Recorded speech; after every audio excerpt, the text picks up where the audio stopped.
the batting at this point. So just giving him some assistance as his partner. And that's what batting in partnership is all about. You have to look out for your partner at the crease. Well up delivery and push in. Finds Vince Darrow at mid-off, and he can't score. So very watchful there. Bob Jr. was bitten twice in the 2 previous deliveries. And of course, seems a little lost at the crease, facing the bowling of Dylan John, who has picked up 2 wickets already and looking for his third. John, back of a length, and the batter is well behind in a very defensive mode at the moment, and understandably so, having lost 3 wickets already for just 27 runs. Just looking to hang in there and spend some time, as there are lots of deliveries left. It's a 50 over match, and there are some more 200 and of course it justifies the batters just taking their time. John, and of course off the edge, beating the fielder, that's Joseph, and they will take that run. So the ball peeling off the edge and going through the gully region there.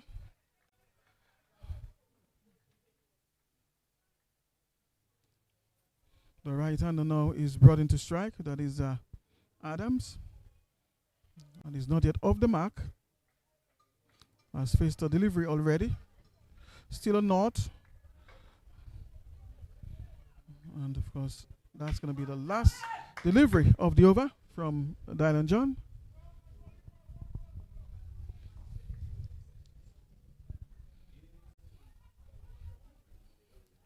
So John to Adams.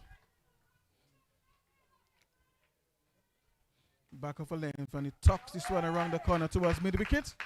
Under his eyes, and he gets off the mark. 1 more to the total. So 10 overs bowled, 29 for the loss of 3.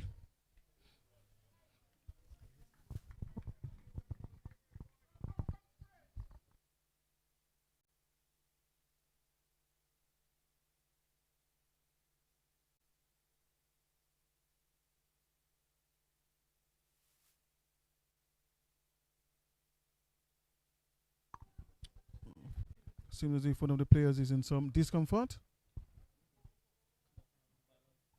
Dylan John is in some discomfort, it appears. Seems to be experiencing some pain in his abdomen.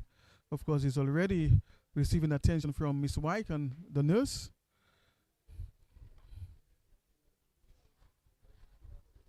That's Miss Vivian Ipindola.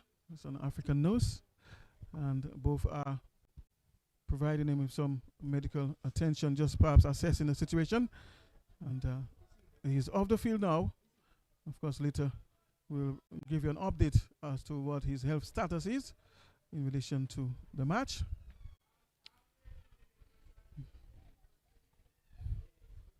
But he seems to be experiencing some pains at the moment.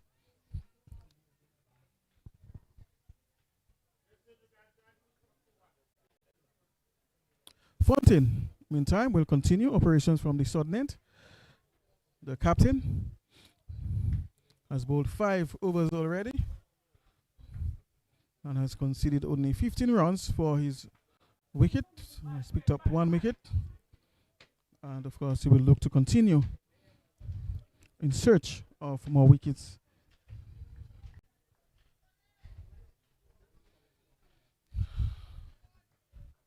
And of course, that's the end of the power play. So 10 overs bowled. And of course, the restriction is up or has been lifted. Back of a length, and he's just guiding this one square off the wicket, off the back foot, playing off his toes very elegantly, and they'll get a couple. So just playing on top the bounce of this one. He's a tall man, tall lad. Adams, using his height and playing on the back foot of his toes, opening the face of the bat, and of course piercing that gap there towards in the point area, the pointish area. Fontaine again over the wicket, Back of a length, and he's wrapped on the pass. And it's going to be like before. The umpire is already shaking his head, affirming to the players that it is like before. They appealed. And St. Vincent losing another scalp here. And this time to the captain, Fontaine, who has now picked up 2. And it's now the 4th wicket down for St. Vincent and the Grenadines. Of course, that's not what they would want at this stage of the match if they are to get to the target. With so many deliveries left, so many overs left, that's not the situation that they would want. And so, of course, the ideal thing is occurring now in favor of the home side, and that is the regular uptake of wickets. So, getting the regular dismissals. 31 for 4 it is. And that is the ideal thing right now. That's happening for Dominica. That's the only way that they are going to be able to win this match. It is by taking frequent wickets or regular wickets and keep the pressure on St. Vincent and keep taking wickets, and certainly they will get there. So St. Vincent, of course, if they can't bad time, then eventually they will be bowled out because there are many deliveries left. We're talking about 238 balls left, and they only need 113. So, but they are losing wickets frequently, and that favors, of course, the home side, Dominica. Good length ball outside the off stump, and he allows it to go by. 31 for 4 the score. And Dominica is in search of 6 more wickets. St. Vincent, in the meantime, needs 113 more runs. Already, the pendulum is beginning to swing in favor of the home side. Fontaine, the captain, into the attack. And he's bowled! The batter knows nothing about this one. Comprehensively bowled there by the captain. And watch the boys celebrate as they pick up their 5th wicket. It's now 31 for the loss of 5. Edwards going, of course, for a golden duck, another golden duck.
The new man at the crease is Joseph, Kevin Joseph. Of course, I'm always tempted to say Kevin James. I think part of the reason is because we've played cricket together at the 1st division level. So Joseph, the new batter in. St. Vincent is in all sorts of trouble now. Literally, the top order has been blown away. The cream of the top order, and Fontaine is in search of another wicket. He has picked up 3 wickets already for just 17 and is into his 6th over. Of course, has 1 more ball left in this over. Very inspired right now, the players. Things are going their way as far as take it wickets regularly, which is what is required, of course, in order to win this match. So things are going according to plan for the home side. Fontaine, of course, is the man leading from the front. Again, outside the off stump, and the batter ignores this one, and it's the end of the over. 31 for 5 after 11.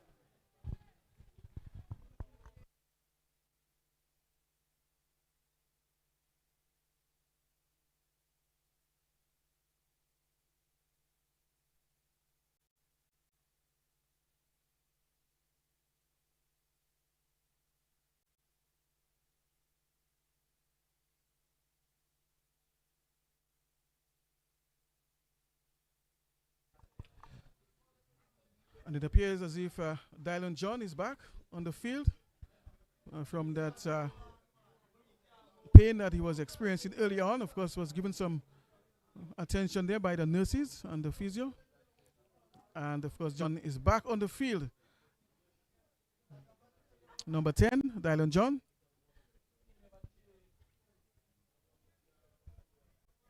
So I'm sure later on we'll see him operating at some point into the attack again. Joseph, in the meantime, is the new bowler on the northern end of the ground.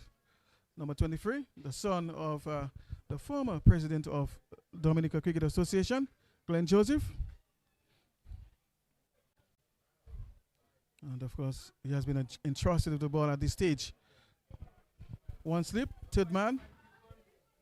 Short backward point, cover, extra cover, mid off, long on, short mid wicket, and fine leg. So that's the field setting. Bob Jr. Edge, and the ball is going down towards third man, and they'll get a single. So Joseph already asking questions of the batters, finding the edge.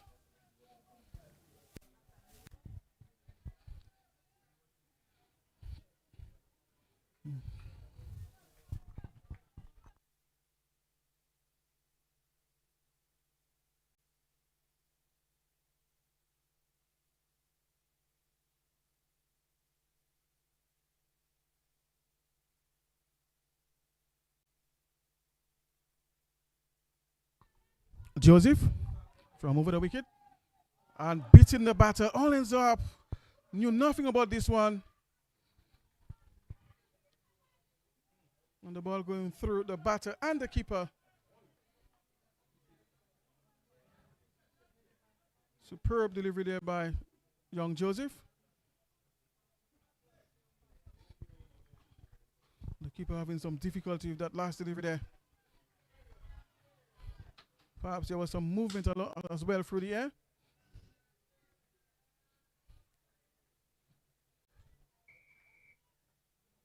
Bob Jr.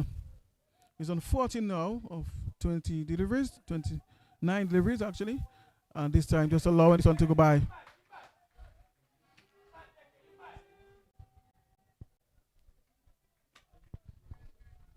Joseph in search of his first.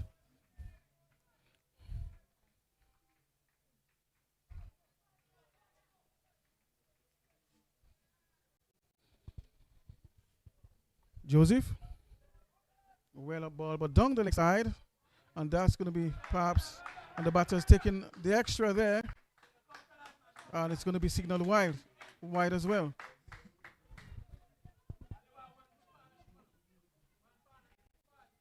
$35 for 5 to score.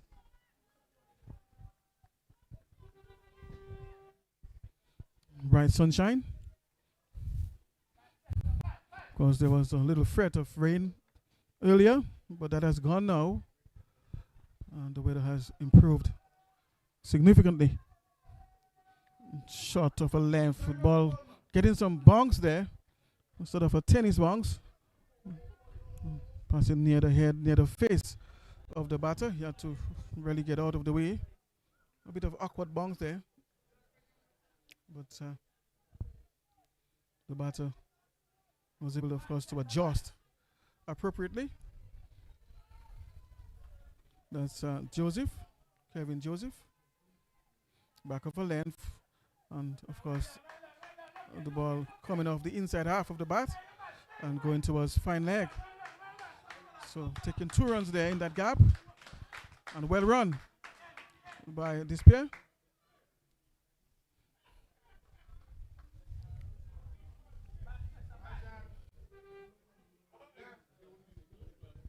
Really bright and sunny here at the Benjamin's Park. Perfect conditions for play. And there's a nice breeze blowing to and through from the northeast. Really cool in here. Very refreshing breeze, I must say.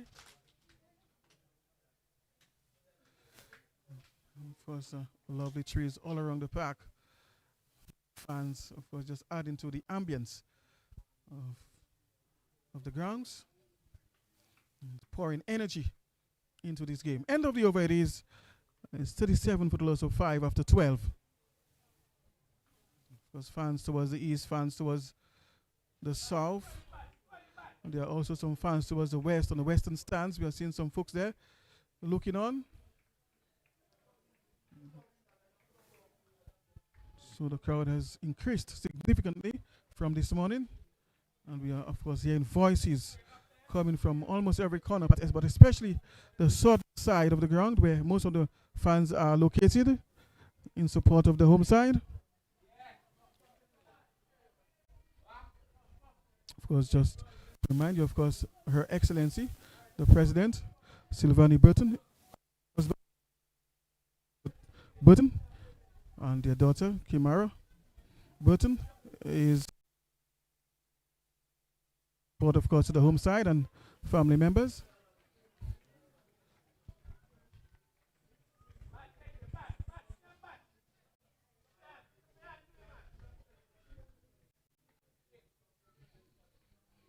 Meantime, Vince Darrow, the man with the golden arm, is into the attack.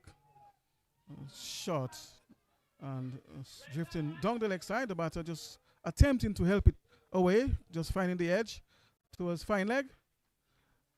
And they will only get 1 because Alex Armstrong is the man doing the fielding down there.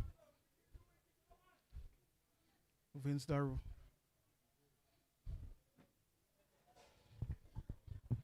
Just looking to add some more pressure on St. Vincent. Players tend to underestimate this small-bodied looking lad. But that usually leads to their downfall. To underestimate this fella is to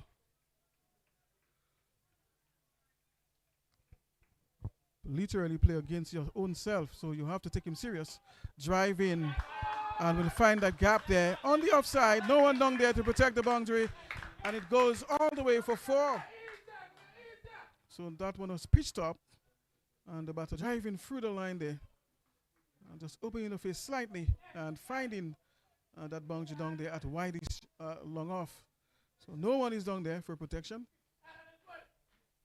And of course the batter exploiting that space to get the boundary. 42 it is now for the loss of 5. Darrow. Let's see what his comeback delivery is going to be like. Good ball on about the stumps, good length.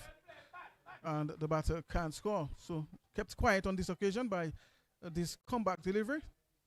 So Vince Darrow knew exactly what to do to pull back things from that boundary.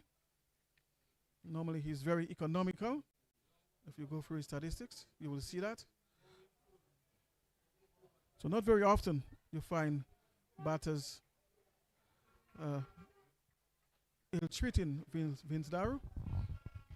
Of course, that's the end of the over. It's now 42 for the loss of 5 after 13. So 13 overs bowled, and it's now 42 for the loss of 5 wickets. Bob Jr. is on 15, and Joseph is on 6. And of course, it's time for drinks. And we'll take a short break. We'll be right back, of course, to bring you the rest of the action here at the Benjamin's Park. So stay with us.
Welcome to Portsmouth, the home of jazz and Creole.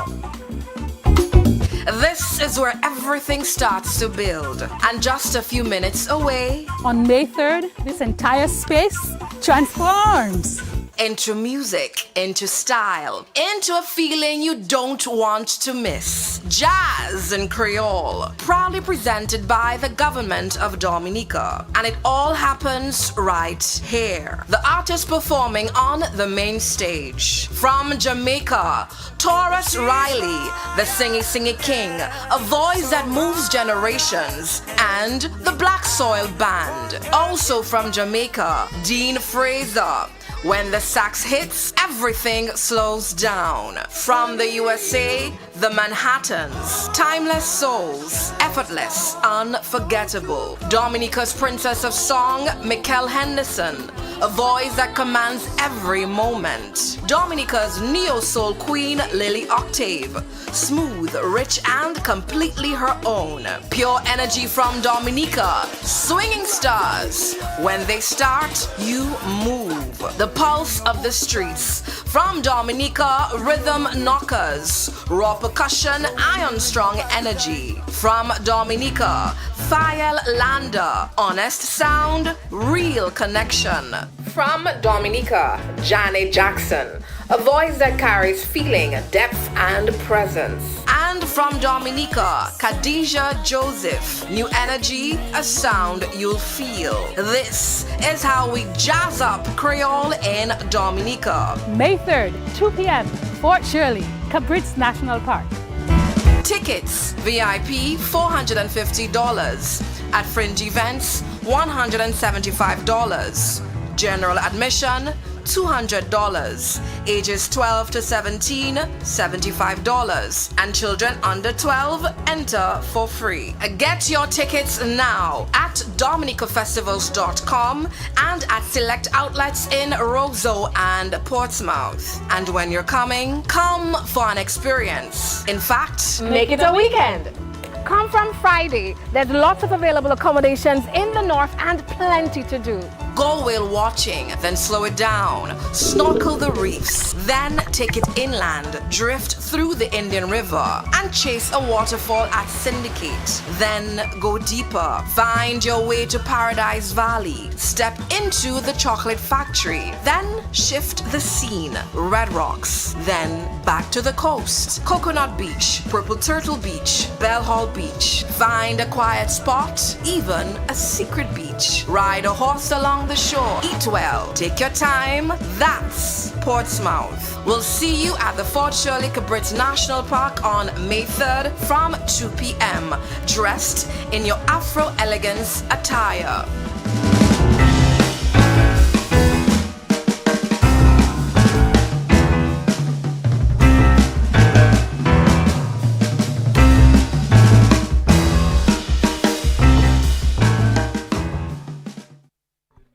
Welcome back, of course, to Benjamin's Park to continue proceedings here. Just coming from the drinks break now. And, of course,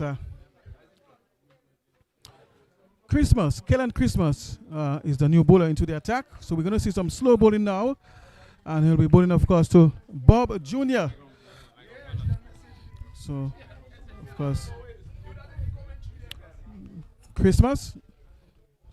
And he's on the back foot, just punching this one nicely through the offside, and they'll get one. So some slow bowling now from Christmas. Back of the arm it appears to be. Leg spin. 43 for the loss of 5, the score. And St. Vincent in a bit of a bother now, having 143, of course, as their target. So they need some 101 run now to make of 221 deliveries. So lots of runs, but wickets are running out. Kellan Christmas of break, and it's bitten there, my goodness. For a moment, Christmas really thought he had his man, the ball going through his defenses and also through the keeper, and they'll get a bye. So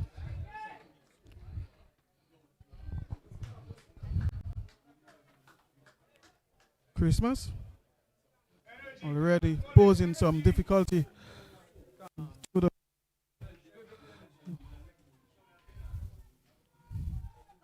flighted.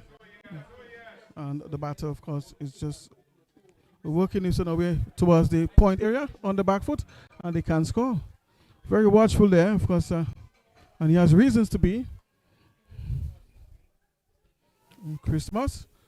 And about the stump, appeal for leg before. And of course, the umpire is unmoved. That's umpire Fitzgerald.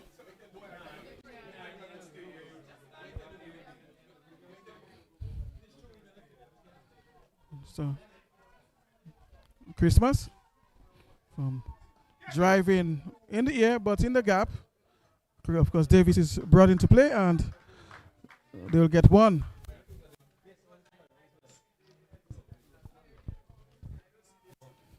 Of course, Christmas is coming in from over the wicket now to bowl to the right hander. That is Kevin Joseph, who is on 6. Back of a length. And I suspect that might be a bye. Let's see if the umpire signals. If not, then it came off the bat. And no. So another wide, actually. 47 for 5 the score. St. Vincent is in a bit of bother now, having lost 5 wickets already. And this one is guided towards the gully, and they'll take a quick single. So 48 now for the loss of 5. 48 for 5 the score. And they still need another 96 if they are to win this, of course, but they are short of wickets, I believe, unless if we see something really special happen from here on. If they are able to forge a partnership here and check the fall of wickets. But it has to be a very special innings, of course. Or if we see 2 very special innings and partnerships. But something special has to happen from this point onward in order to give St. Vincent any chance of getting those 96 runs. But already they are under immense pressure, having lost these 5 wickets, some of their key top order batters. So it's not going to be easy going for them from this point onwards. Aiden is into the attack now with his off spinners, and he's operating from the southern end of the ground.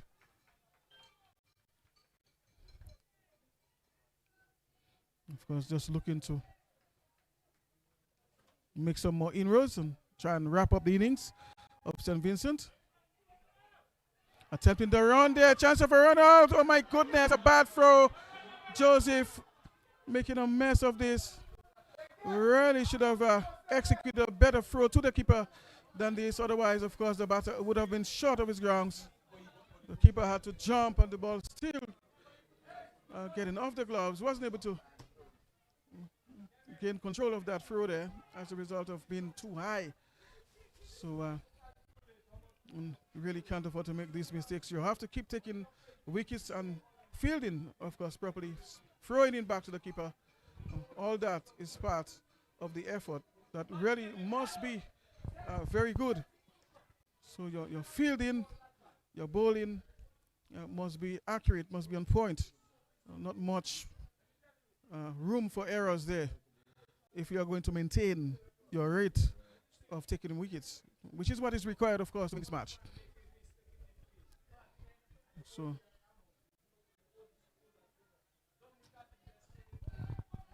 Aiden going for the shot, and it's bowled, castled by Burton, of course, going for the big Eve.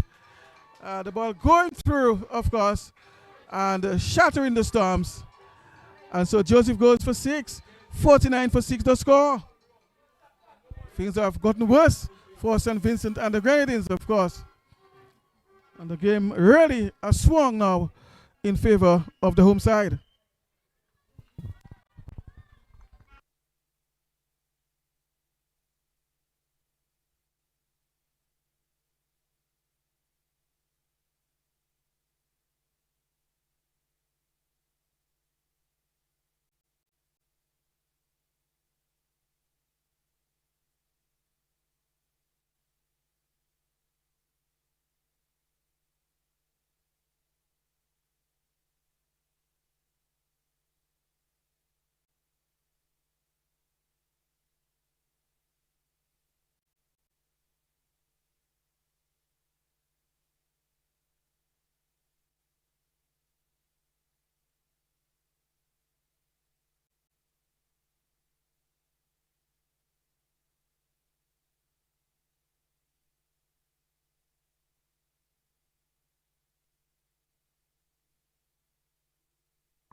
Because Button will continue. Has picked up his first. He's into his first over, of course. And has, of course, placed some pressure on St. Vincent. Button outside the off stump, back of a length. The batter attempting to play on the back foot, perhaps caught, but missing this one. No slip in place. Button again went back. Oh my goodness, this one going through there, even the keeper. And the batter's looking for the second. Appears to be Alex Armstrong doing the fielding down there. If a little fumble. Hope he's okay. Look like he's slid. But he has a little limp now. But hopefully he's okay.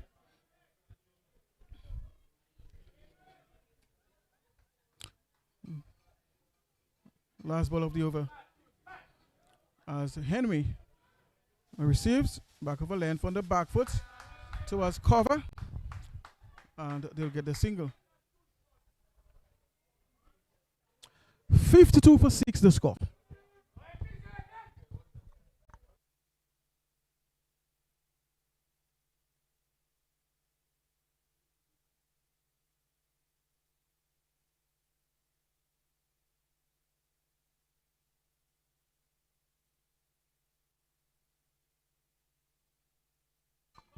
Miss White is making her way out towards the field. Seems as if she has been called to assist a fielder who seems to be in some discomfort. So while I'm seeing Alex Armstrong limping, the physio is heading towards another player. So the two players are in pain now. It seems as if one of the batters is experiencing some pains, and Alex Armstrong also, and I can see him down on the ground now sitting and perhaps just examining that situation there as he removes his shoe, or has not removed his shoe but just sitting there outside the boundary there with Kevin James, the manager, I think. So of course he's given some attention there. Armstrong, meantime the batter, I'm not sure if he's experiencing some hamstring. Based on the exercise, I suspect he might be experiencing a hamstring problem right there. Usually that's the case, especially when you are running a lot between the wicket. A lot of pressure on that muscle.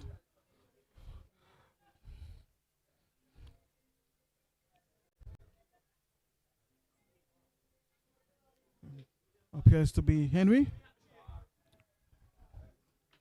The physio is making her way back to the hut, to the pavilion. So hopefully play will resume in just moments from now. Of course, the batter's just having a drink in the meantime before resuming his innings. And Alex Armstrong right now is receiving attention from the physio, Miss Mike. At the moment, she seems to have the magic spray in her hand, so not sure if he that's seems as if he has an ankle issue perhaps.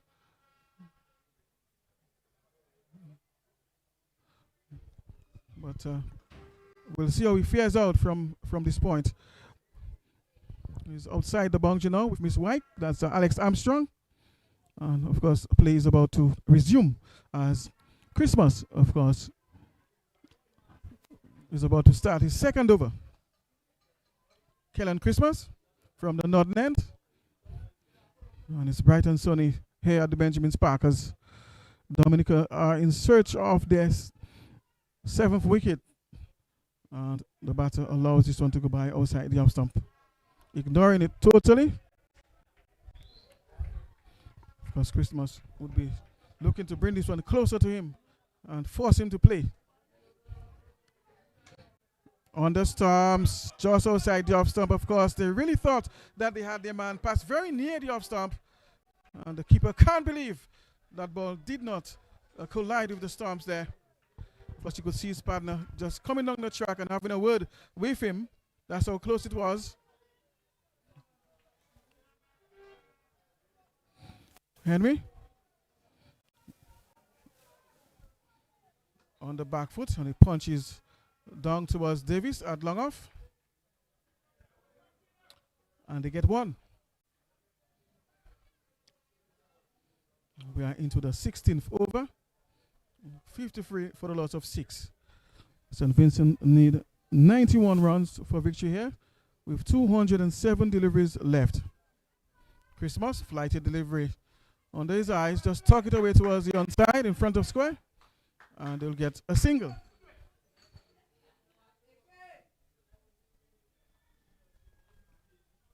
Christmas. Back of a length in the air. Of course, a diving effort there by cover. But that wasn't enough, of course, to dismiss the batter. They'll take one. Good backup fielding there by Vince Darrow in the deep. Doing some sweeping down there.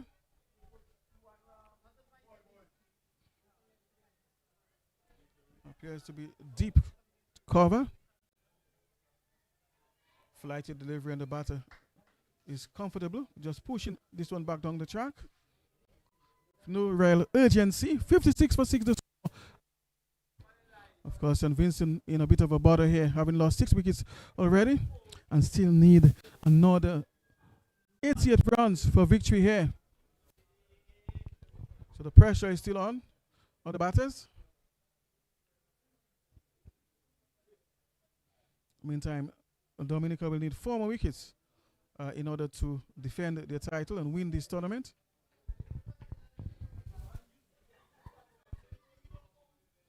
Meantime, Aidan Burton will continue his work from the southern end. He has picked up 1 wicket already in his first over, only conceded 4 runs. And he's in search of his second scalp, of course, to put the home side in a more favorable position.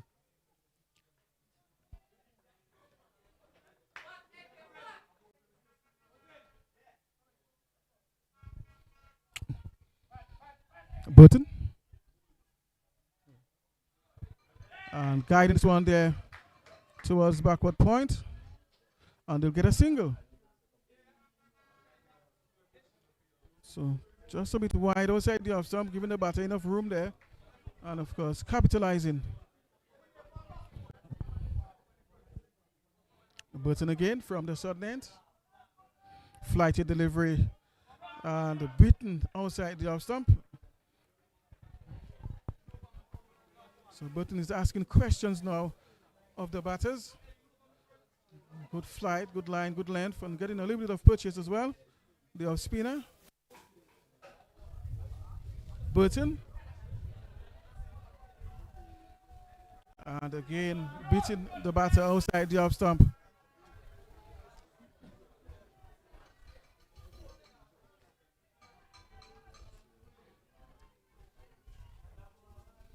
Burton. And another time he's beaten again. So the batter is having difficulty here, just not negotiating the spinner. Perhaps he needs to bring it a little closer, just adjust his line a little bit. He might just hit the timbers. And this time he's wrapped in the pads. Appeal for leg before. But Oswald George, of course, is unmoved on that occasion there.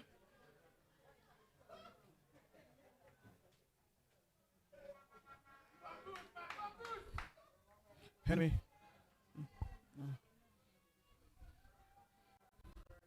Henry is coming forward. And they can't score. 57 for 6 to score after 17.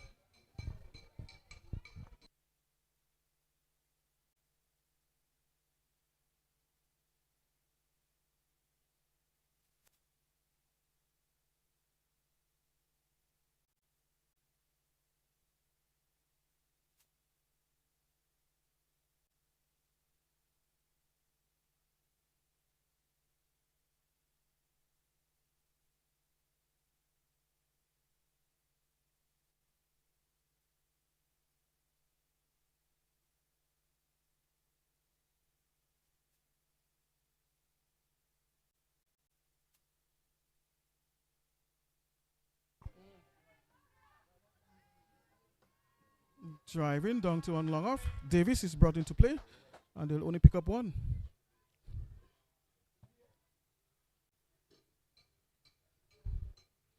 First Christmas continues from this Northern end. Has not picked up any wickets yet. Back of a length. And of course, the batters can't score. He has gone for 4 runs on over now, 4.3 runs on over. And he's in search of his first flighted delivery. Driving. And just for a moment it was aerial, but the ball finding Davis, who's at wideish long off. And of course, they'll get another run. So one more to their scorecard, 59. Now for 6. This time, Bob Jr. is brought into strike. He's on 22 now. Christmas. Flighted delivery. Drive in. Through covers. And they'll get a single. Darrow is kept busy down there. And they'll get one.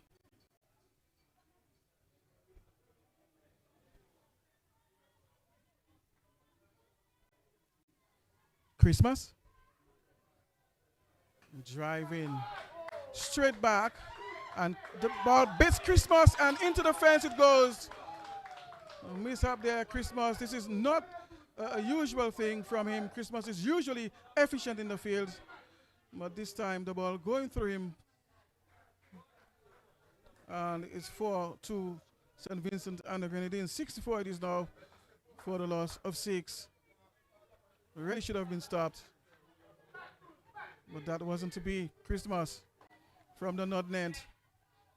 Back of a length, and this one peeling off the outside edge as he carves this one towards the backward point region, and they'll pick up a single. They really need to keep the pressure on the fielders in the field. Don't release it. And, you can't afford to give away these in situations like these. You have to keep the pressure on them.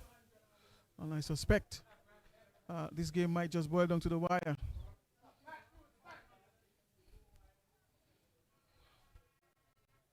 So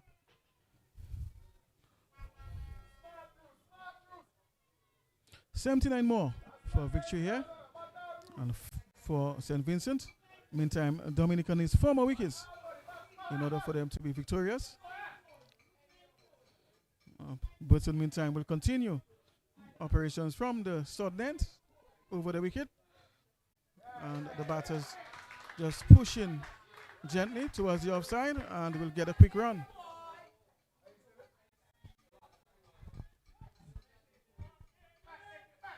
Because Dominica must maintain the pressure, keep the tight lines on them. Flighted delivery, and he's driving down the ground past the bowler to his right. Of course, mid-off is brought into play, and they will get only one.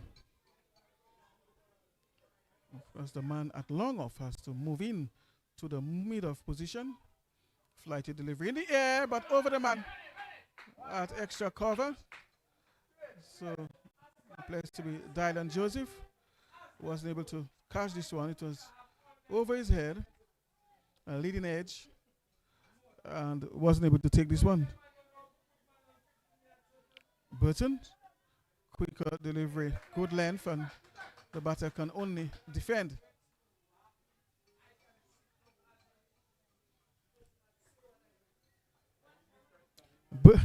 Burton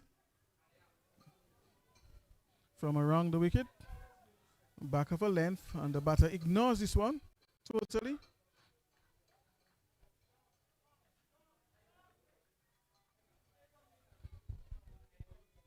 Burton again from the southern end, flighted delivery, very watchful, just pushing the ball under his eyes towards the onside.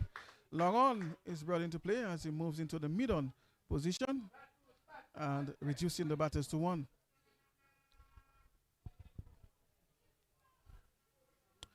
"19 overs bowled, and it's now 69 for 6.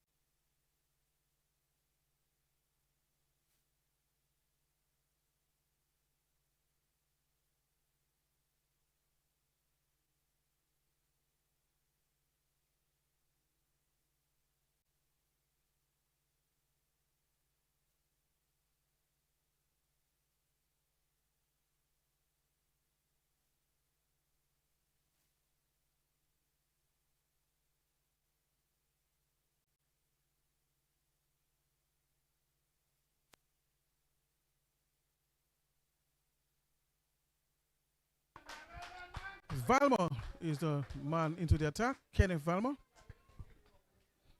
And straight away conceding a run there in favor of St. Vincent. And this, of course, brings Henry into strike. 70 it is now for 6. Valmer. Back of a lane for outside the off stump. Quicker delivery. Less flight on this one. And the batter just ignoring it outside the off stump. Well taken by the keeper. No slip is in place now. Valmer. Back of a length. Edge. And this one goes past where first slip would be. Of course, and the batter's attempting the second chance of a run out. And it could be out. The finger goes up.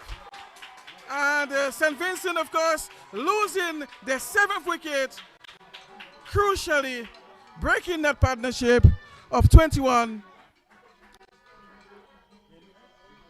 Henry, of course, is the man dismissed there, attempting the second run. And St. Vincent and the Grenadines, of course, losing their 7th scalp and are being pushed into further trouble. And Dominica, of course, the happier team at the moment, picking another vital wicket there to place them in a much better situation. 71 for 7 the score. Of course, and the fans, of course, are delighted there by that. We could hear their voices in the background, especially towards the southern stand, the stand towards the highway. And they're doing it the traditional way, of course, beating the pans and making the noises, blowing the conch shell, it seems as if. I'm hearing a shell there, or something like a shell. So doing it the traditional way, celebrating there down there.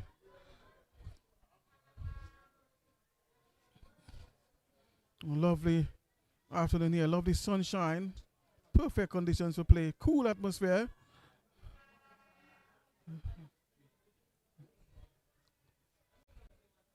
On the local side is really getting some good support there beyond the ropes in the stands. Of course, Valmer will continue, just positioning his fielders. Of course, there is long off on the boundary, long on the boundary. There is cow corner in Vince Darrow. It's exactly at cow corner, Vince Darrow. Shot backward, squelling. A good ball about the stumps, and just pushing back down the track. Shot mid-wicket moves to his left to field, and they can score. Of course, there is a short third man, and there is a man just in front of point on the offside.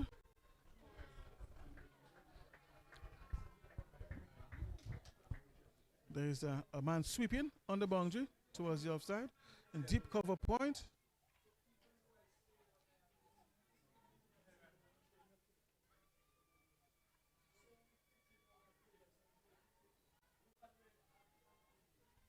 Valmer, and pushing this one, but finding, of course, a short mid-wicket who moves to his left, and they can't score. So the score is kept on 71 for 7 after 20 overs. So 71 for 7 after 20 overs. Of course, St. Vincent still needs 73 more runs to get off 180 deliveries, but they only have 3 wickets to do so. So real pressure situation there for St. Vincent. Of course, Dominica being the happier team at the moment. Better situation. Only need 3 more wickets, of course, to get in order to win this match. Burton is back into the attack. He has picked up 1 wicket already. And he's 3 overs so far. Bowled. Conceded only 9 runs. Burton, short. And the batter not capitalizing on that one. Really should be blasting that on the back foot, irrespective of the situation. It was short and asking to be hit. Really was a freebie.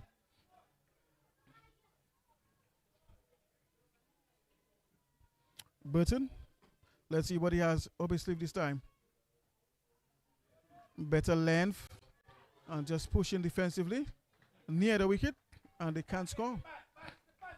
So just pushing this one on the offside towards extra cover, and they can't score.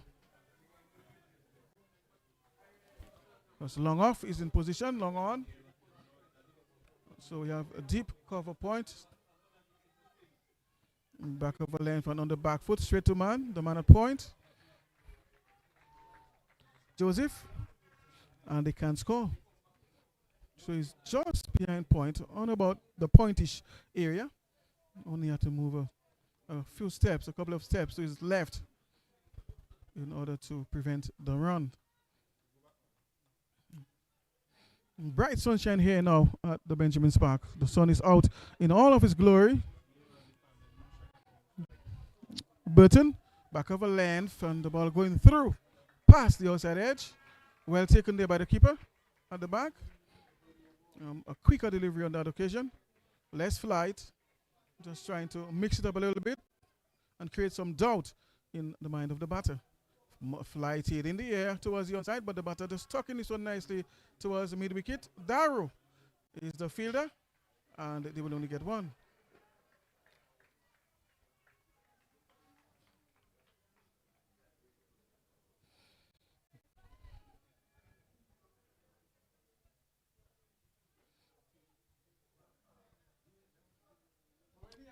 LeBron Douglas is the man on strike now. He's not yet off the mark. Has faced 3 deliveries already. And now he's under tremendous pressure, of course, given the situation. Flighted delivery. And he's prodding forward. Of course, this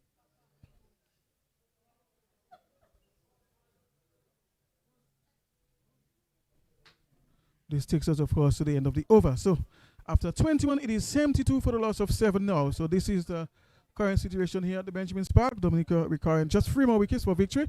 Meantime, of course, St. Vincent has 72 more runs to get with only these 3 wickets remaining, which is a very, very difficult task. So based on this, of course, the situation favors the home side. We'll have to wait and see exactly how the reality of this unfolds. In this great game of uncertainties, glorious uncertainties. It's very unlikely that St. Vincent will get these runs. Of course, the Tillanders are now at the crease. And Bob Jr. is the man. 27.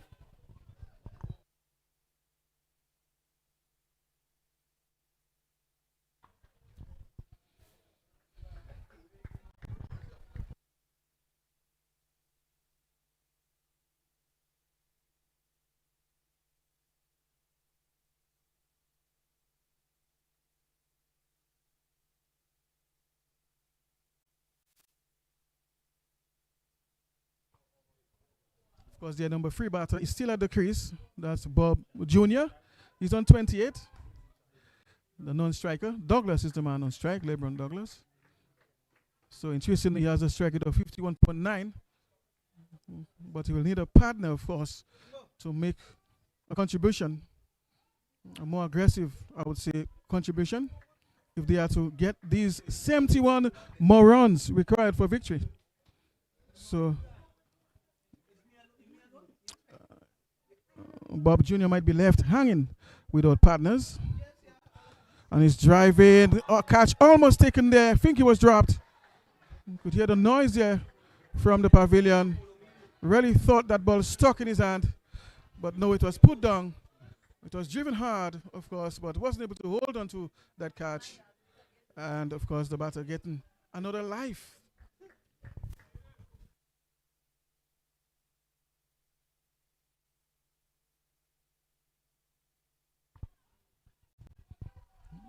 Quicker delivery, good length, and about the off stick, and the batter is kept quiet on this occasion.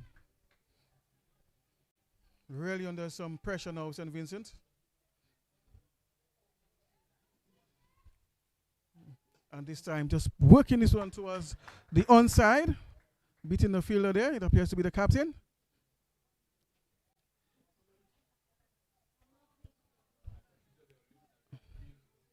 And it's now 74 for the loss of 7 wickets.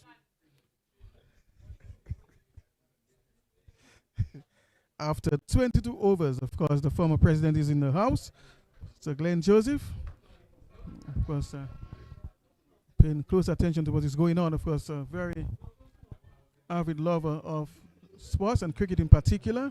His son, as we speak, is on the field playing for the national team. And he takes deep interest in what is going on. Just looking at the scores, asking questions. Of course, the president is also here, Mr. Clement Masley. I think he has other responsibilities in regional cricket, but I'll tell you what they are later.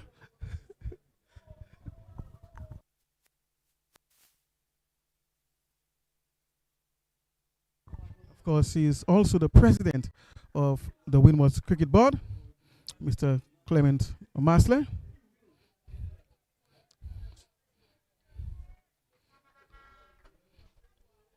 Meantime, the off spinner will continue his work on the southern end. The off spinner short, and this one is pulled towards Cow Corner, and he will get it for more. Short and getting the treatment, of course, missing his length on that occasion, and the batter taking full advantage of that scoring opportunity. Not missing out at all on this one. But you need a lot more of those if you are to get anywhere near the target. And of course, that was Douglas doing the damage there with that boundary. He's going at a strike rate of 41 now, 0.7. We need to do plenty more of these. Flighty delivery and well fielded by the ball himself. Of course, Burton just overflighted on that occasion. The ball before was too short, and he's again flighting, coming off the inside edge, looking to drive the batter, and finding, of course, the man has shot mid-wicket and they can't score. So just trying to keep it tidy, try to maintain the pressure on St. Vincent. Burton short, and this one is pulled away to the boundary for 4. So another short ball by Burton, and on both occasions, of course, he went to the boundary. So it seems as if he didn't learn from the first one. Perhaps just a little technical error in his bowling, lack of concentration, but I'm sure he will take note of that and realize that he has just released some pressure there on those 2 occasions. 82 it is now for 7.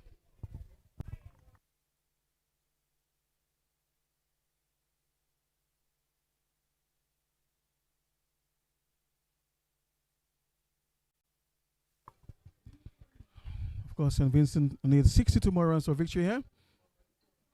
Dominica needs just 3 more wickets to win. So it's boiling down slowly to the wire. We may well see an ending of that kind, where the game boils down to the wire, like we saw in that game between Dominica and Grenada the last time they met here at the Benjamin Spark. Dominica, of course, winning by 13 runs. Another single again. So there are lots of deliveries left in relation to the runs required. 160 deliveries it is left to get 61. So their issue now is keeping their wickets. If they can keep their wickets, of course, they stand a chance. And the batter is beaten. All ends up there by that delivery. And caught behind it is! It happens so subtly and so quietly. There was no big appeal. The batter knew he was out. It was quite obvious, both to the batter and the keeper. Walked off straight away, knowing, of course, that it was an edge. And there was no signal by the umpires, of course. The batter knew that he was out. And that's the 8th wicket, of course, of St. Vincent and the Grenadines. So it's now 83 for the loss of 8. Dominica right now is in the driver's seat.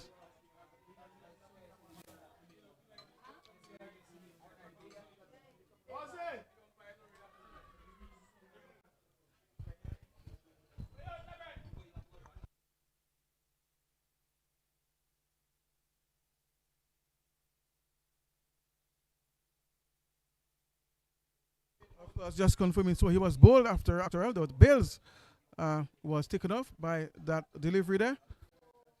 But the way things transpired there, it was very difficult to tell from a vantage point. Of course, I have the replays there. I would have to go all the way across to the television man, who is some distance away from me. But it was confirmed, of course, that the Bills were taken out. So he was bowled and not caught behind the stumps.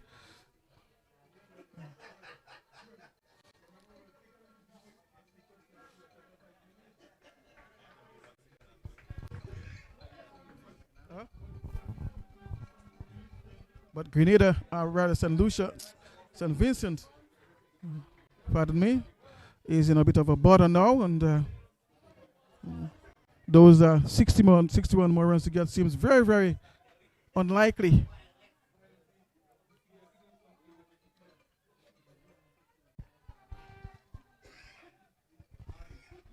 Flighted delivery. Tucking this one towards short mid-wicket, and the batter will scamper through for one. Of course, St. Vincent still fighting here towards the end.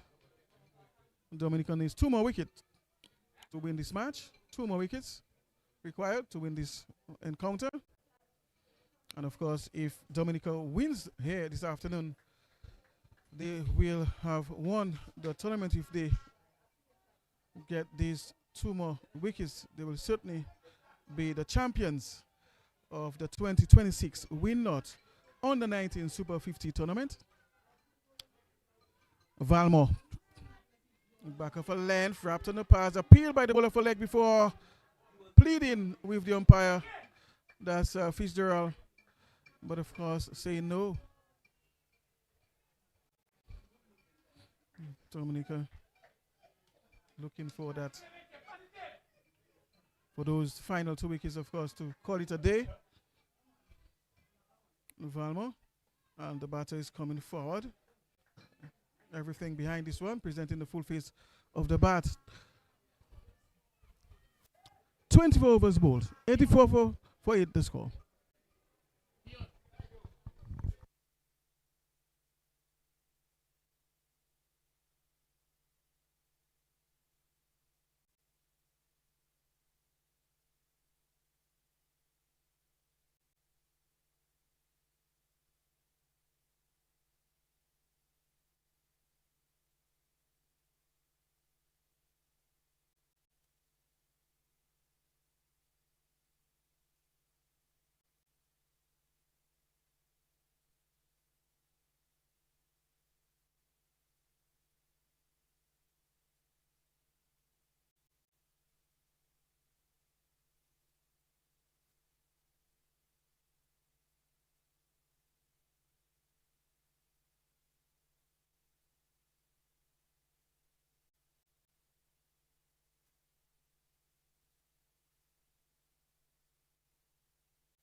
Fontaine is back into the attack from the southern end. Has 3 wickets to his name already. And of course, he has brought himself back in order to try and wrap up this innings of St. Vincent and the Grenadines. He's into his 7th over now, and only conceded 17 runs so far in his spell. And he's going at 2.8 runs and over, so quite economical as well. Fontaine, good length ball aside the off stump, and they are really attempting a quick single there. A chance of run out, and I suspect he might be run out. Let's see what the umpire decides. They are asking the umpire whether he's run out or not. From my vantage point, it appears as if he did not arrive on time, but the umpires will have to consult here. That's Oswald, George, and Fitzgerald to determine whether the batter is out by the run-out route. Let's see what they decide. But the players, of course, are very convinced that they have their man. It's very close here.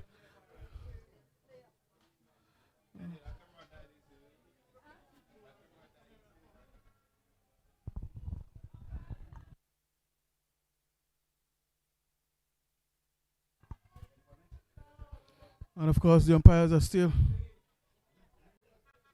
consulting each other to determine whether the batter is run out or not. So we'll have to wait for their decision on that play.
And of course, a single taken there.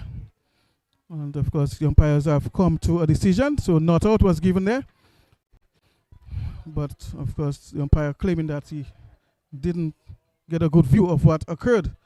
And so the doubt had to be given to the player. So not out on that last play. The run out situation. So the score is kept at 86 for the loss of 8. 58 more runs to get off 153 deliveries. And Fontaine, the captain, is in the attack.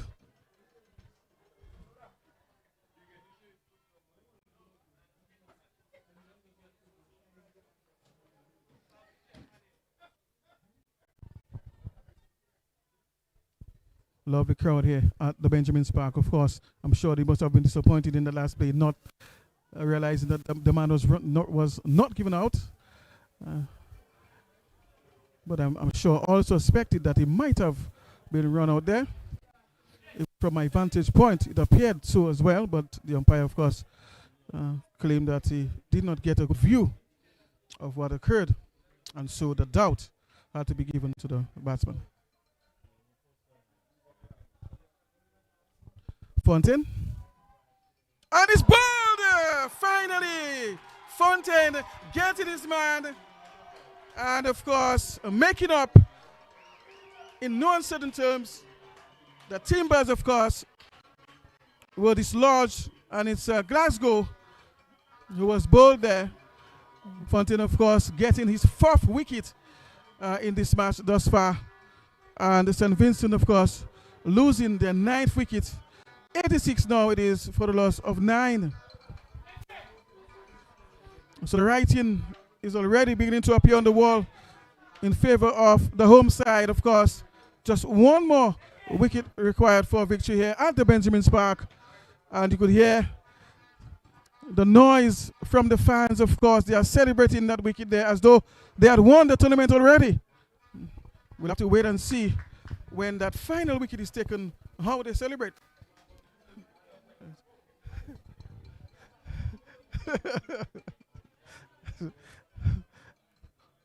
But really expressing their joy down there and their delight. And it's 86 now for the loss of 9, of course. Just 1 wicket away from victory. And of course, conditions here are still very splendid for cricket. Brilliant sunshine streaming down from the western sky. No signs of rain, of course, as we saw yesterday and the day before. And quite a good number of individuals around the park towards the east, the west, even the south. That's where the bulk of the fans are gathered. We also have some fans towards the north, of course, right here in the stand as well, as Dominica search for their final wicket in order to call it a day here in this tournament and, of course, defend their title. But we still have to wait and see what happens from here on. Valmo will continue his operations from the north end. He has 1 wicket already in his 3 overs bowled so far. Only conceded 6 runs, so he has been quite economical. Only going at 2 runs and over. Keeping the pressure on St. Vincent. Going for the big give. The ball perhaps just coming off his legs or body near the groin area there perhaps, and trickling towards the first slip area. No runs. 86 for 9 the score. Valmore into his 4th over now in search of a 2nd wicket. Well flighted delivery, and the batter just pushes this one away on the offside, and they can't score. 86 for 9. Valmore from around the wicket, and he's driving in the air but will fall short of the fielders down there in the deep. That's long on and long off, and they will get just 1.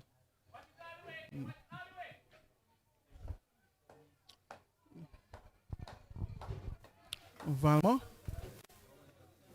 It's time to DeAndre Douglas, or Dugan rather. So DeAndre Dugan is the man on strike now. He's on 30, or rather, he's not yet off the mark. So pardon me, it's his partner. That's Bob Jr. who is on 30. So Bob Jr., the number 3 batter, is the one who is on 30. And of course, Dugan is on 1.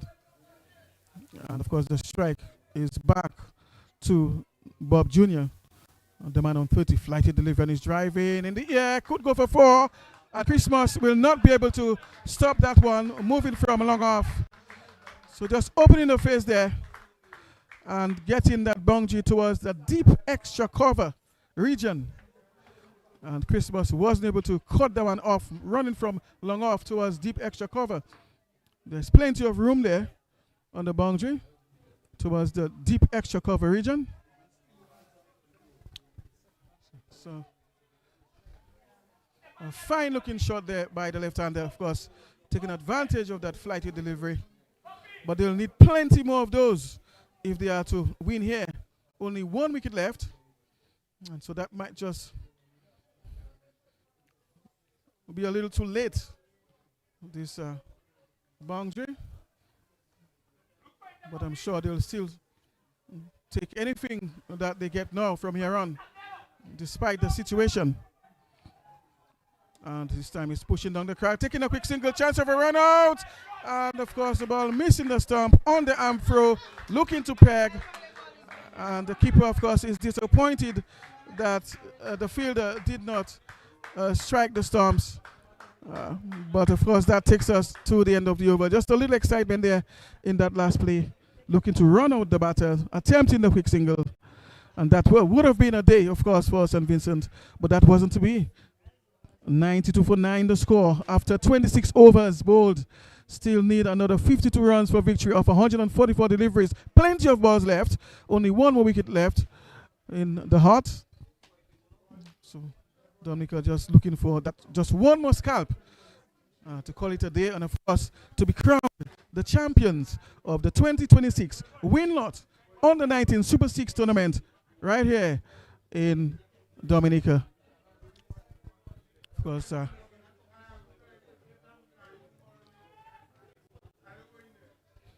first the target did not look sufficient at all.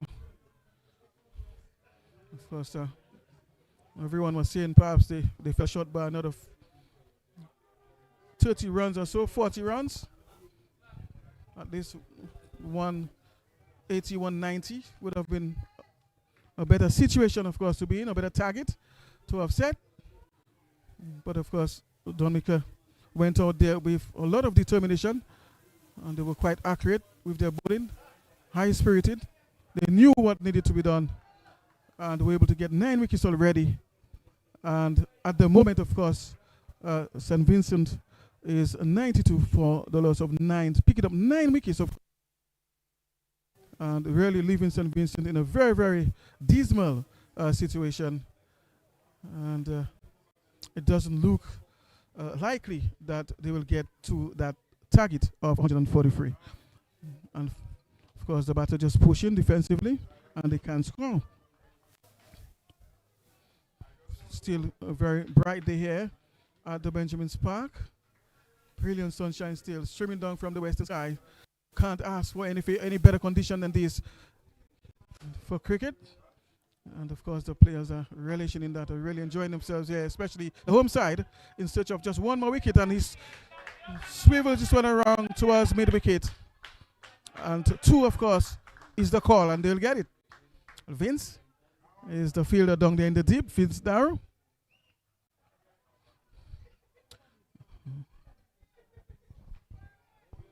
He seems to be in a little bit of discomfort, Vince Darrow, after fielding that delivery. But he seems to be okay now. Perhaps it's nothing grave, nothing serious. Of course, Davis has been brought in from the boundary, so he's on the 30-yard circle now. So Joseph at mid-off, driving straight towards the man at long off, and they'll get a single. Or they didn't take the run, so that run is aborted. Of course, that run was aborted there. Just trying to protect his partner. So he's willing, of course, Bob Jr. to face the strike. He's on 37 now. He has been there. He's the number 3 batter, actually. And sending back. He's driving in the air. And this one, eluding the fielder, moved to his left and wasn't able to take the catch. It was aerial. And, of course, the ball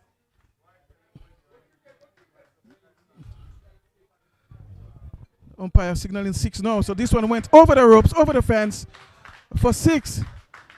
So it was a hard shot there. Powerful shot by Bob Jr. And he moves to 43 now. So the only man standing there is Bob Jr. And he's currently on 43 of 67 deliveries. So, of course, the ball before opting not to run, sending his partner back and protecting his partner, decided to face the bowling himself, and of course getting 6 in the next delivery, or in the delivery after, because I think he defended after that. Of course, really showing how to cultivate the innings and take responsibility. Bob Jr. perhaps just lingering the innings somewhat by this approach. Of course, that's the only outcome here that can occur. Just linger the innings. If he takes most of the strike, Means therefore that the innings will be lingered because they've not been able to dismiss him since he came in at number 3. That's Alston Bob Jr., the man on strike now, who's on 43. So of course, just trying to champion the cause there for his country. Fontaine driving in the air, and the fielders of course will, of course he's getting another boundary. So it's 4 more runs to Bob Jr. He's having a go now. He's on 47. And it's the end of the over. They need 40 more runs of 138 deliveries. And they are currently going at 3.9 runs and over. A partnership of 18 of 12. More than 100. This partnership strike rate. And mainly because of the aggression of Bob Jr. in the last few deliveries.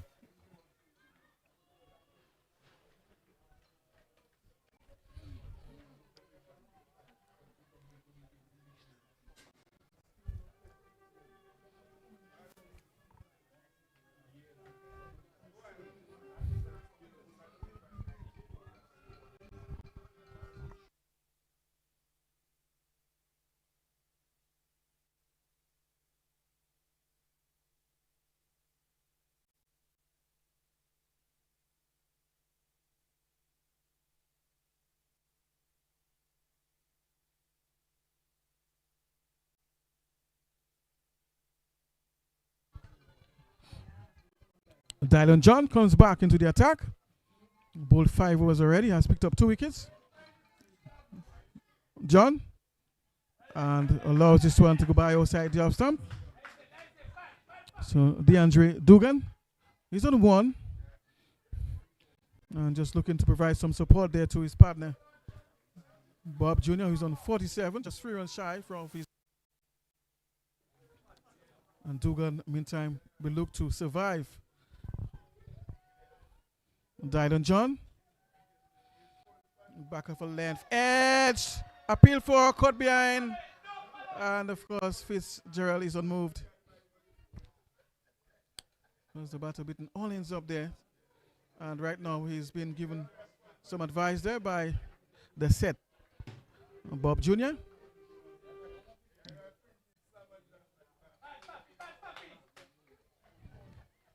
John.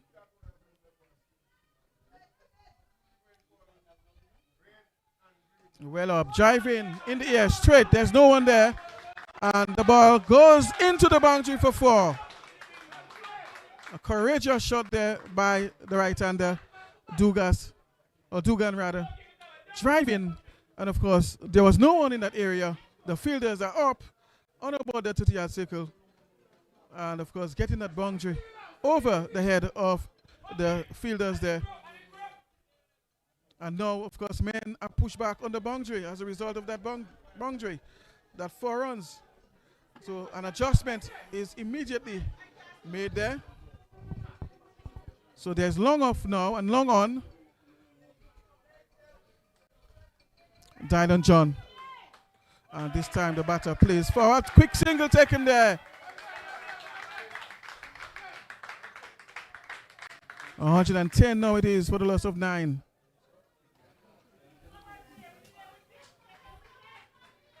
$34 more runs required for victory of 135 deliveries. And Bob Jr. is brought back on strike. He's on 47. I'm sure he must be encouraged to see what his partner was able to do on the other end. The same man he protected just an over prior to that. Dylan John to the well set Bob Jr.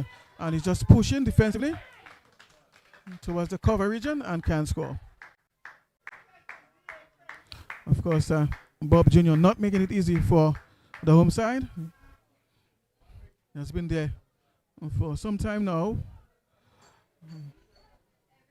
And again, look, they are doing some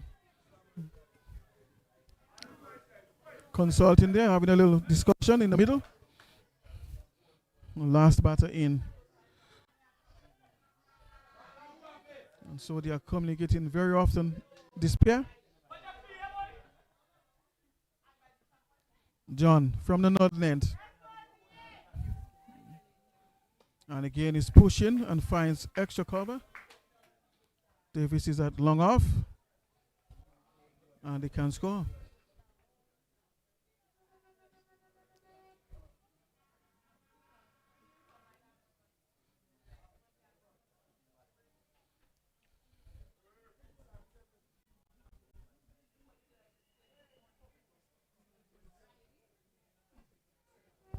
John, a low full toss and just pushing straight down the ground. So just milking the bowling on that occasion and taking that single. It's the end of the over.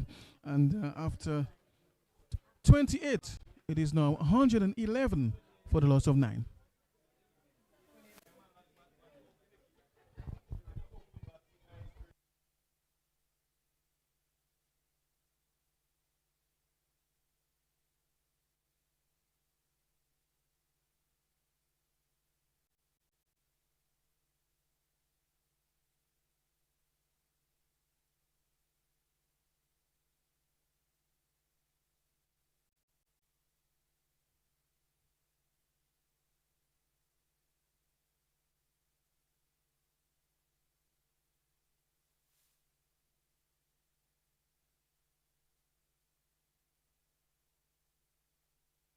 Fontaine, of course, meantime, is into his 9th over. Has bowled 8 already. Picked up 4 wickets. And just looking to close up the innings of St. Vincent. And he's coming in from around the wicket to the left-hander. That is Bob Jr., who's on 48. Let's see what he has up his sleeve this time. Good length ball down the leg side. Refusing to take that extra because he doesn't want to expose his man, although he just showed some competence with the bat earlier. But it seems as if Bob Jr. doesn't want Dugan to face Fontaine. He wants to take him on himself, of course, and protect the innings and linger the innings somewhat more and give them more possibility or chances of winning this match. And just works this one around the corner. Straight to man. Chance of a run out. But no. They will make it on time. And a misfield.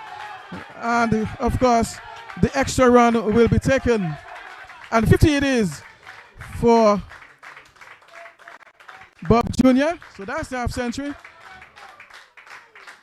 for Bob Jr. Of course, he toiled from this one. Really worked hard. The number 3 batter. 50 of 73 deliveries. And a pretty good strike rate of 68.5. So, of course, he should be quite happy with that knock. 113 for 9, the score.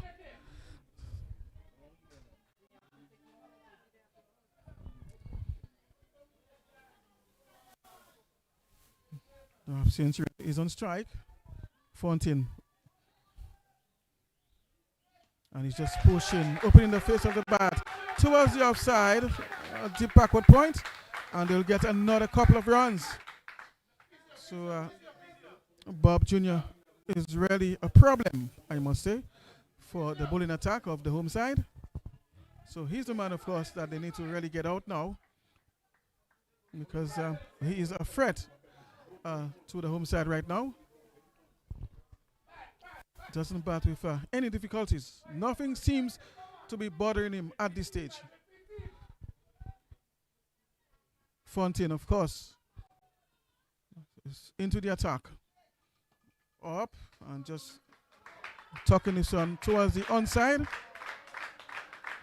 And they'll get one more. Dugan is brought into strike. 2 more deliveries left in this over. And of course, immediately, Bob Jr., of course, is walking on the track to provide his partner with some advice. St. Vincent really wants to win this match. It seems as if Bob Jr. feels that they can win this one. him and at times providing guidance, giving him some good advice. So it's clear that feels and believes that he can really pull this one out for St. Vincent and the Grenadines. But I'm sure Fontaine has other ideas. Fontaine. Back down the track, and you could hear the applause coming from the dressing room. I really appreciate that defensive shot there from Dugan. He's really getting some good encouragement there from the dressing room. Fontaine looking to close up the innings. He's on 4 wickets now. And of course the batter pulling away at the last moment. Fontaine seems to be very happy about that.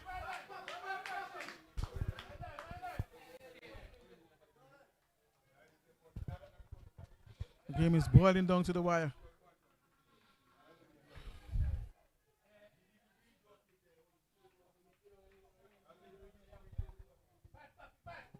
Dugan, the man on strike.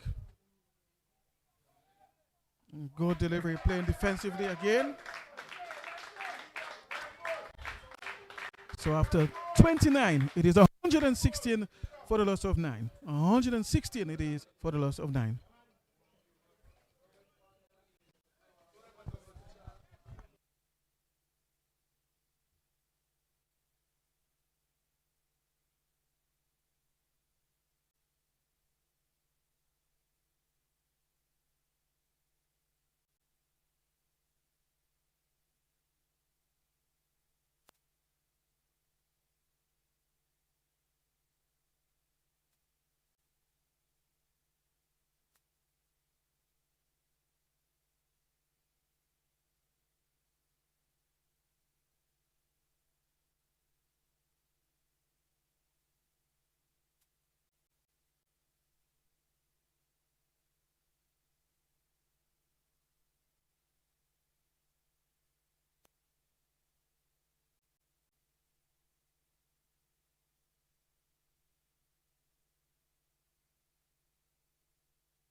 Burton comes back in the attack, this time on the north end.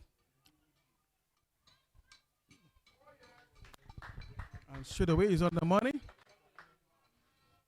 The batter is kept quiet. That is the man who is on 53, the half centurion. That's Bob Jr. Burton. And again, the batter is coming forward. It's kept quiet there. A little drizzle there in the atmosphere, but not enough, of course, to stop play. And at the same time, there's some sunshine streaming down. So there's a drizzle and sunshine at the same time. Burton, back of the arm, and there's an appeal for leg before. Will the finger go up? Not out, says umpire Fitzgerald.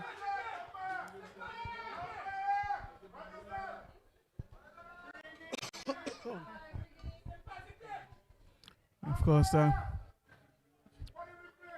Bob Jr. is the man on strike there. He was wrapped on the pads. There was a loud appeal for leg before, but Fitzgerald, of course, says no. Very crucial period of play for both teams. Burton, back of the arm, well up, straight to man, and they can't score.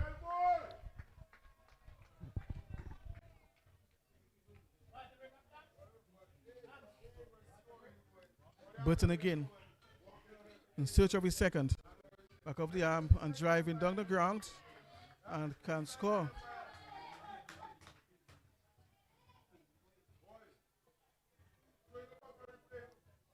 Burton.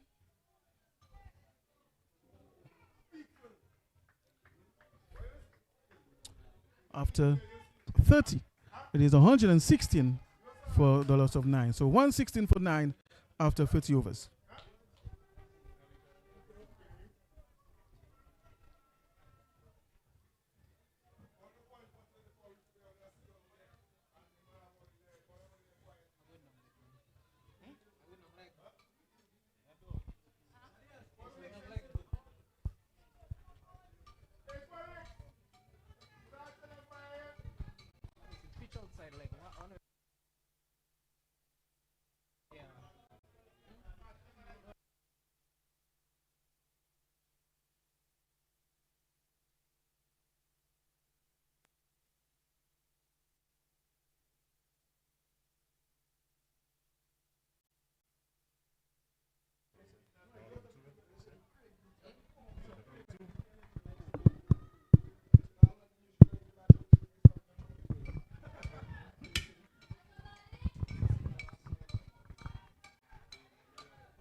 over of his spell from the southern end. And he's bowling, of course, to Dugan. Dugan is forward.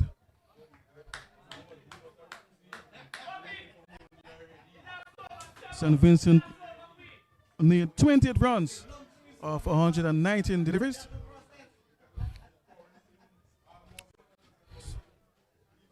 Of course, Dugan just trying to provide some solid support there to his partner, Fontaine. And again, Dugan is well behind in defense. And of course, that's showing his intentions there.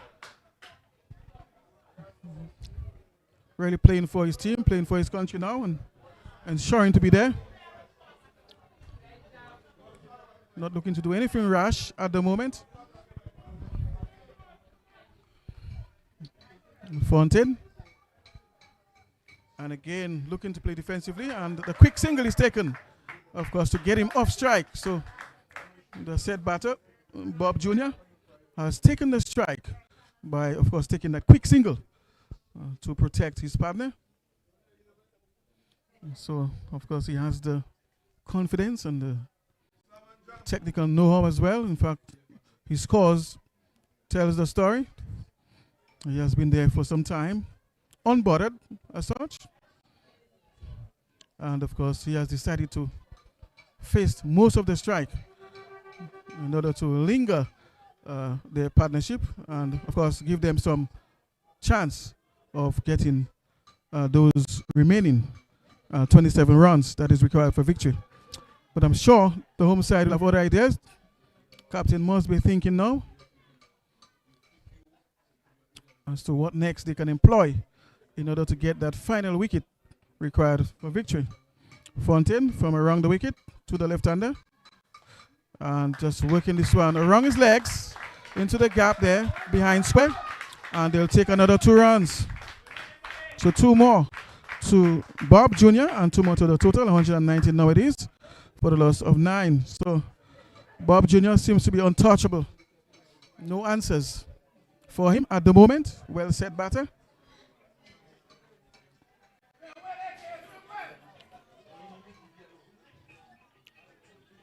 And he's still on strike. Fontaine, slower ball, and of course the batter picking this one up quite early and just pushing towards the offside, towards cover, and they can score. It was a slower delivery there, just looking to lure the batter into a false stroke. But of course, the batter was able to pick it up. He's on 55. Fontaine from around the wicket. Short is pulled in, not quite getting hold of it. The ball going down towards Vincent Darrow at deep square leg. And they'll pick up another run. 120 for 9 it is after 31.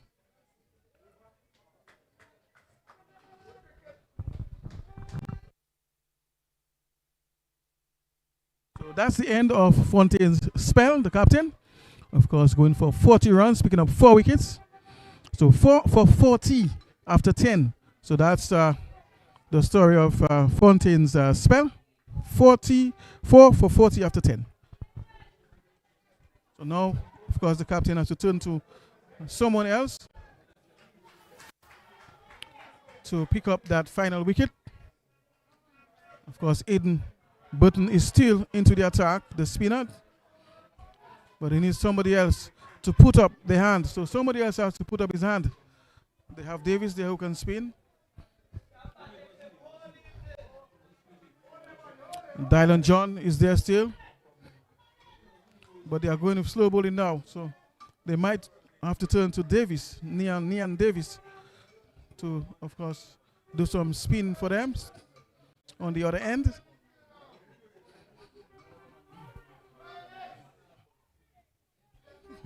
Burton is into his 7th over now and has picked up 1 wicket.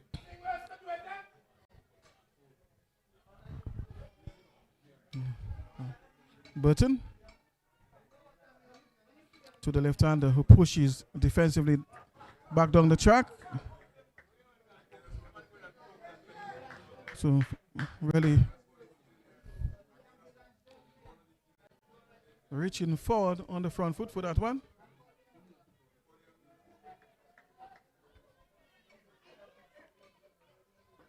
Burton behind the arm, it's going down the leg side. So this one is coming from back of the arm. And the ball going down towards fine leg. Not sure what transpired there. Not sure if the ball came off the bat or not. But no signal came from the umpire. Burton. Again, is driven down the ground. Not very hard, just a push. And the fielder himself does the fielding and they can score. So, Burton looking for that final wicket there. Burton back of the arm, wrap to the pass there. Appeal for leg before. And of course, the umpire says no.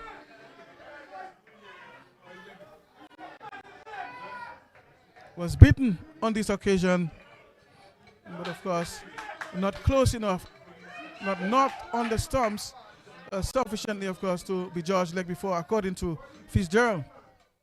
And this time, just pushing back down the track. Aiden shuffles to his left to field, and they can score. So it's a waiting game. So both teams, of course, have to play very smartly now and be patient. Back of a length, and the batter tucking. Chance of a run out, and they make it safely home. Very good running between the wickets.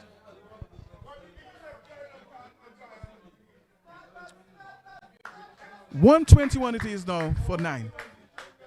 23 runs required for victory. One more wicket to get.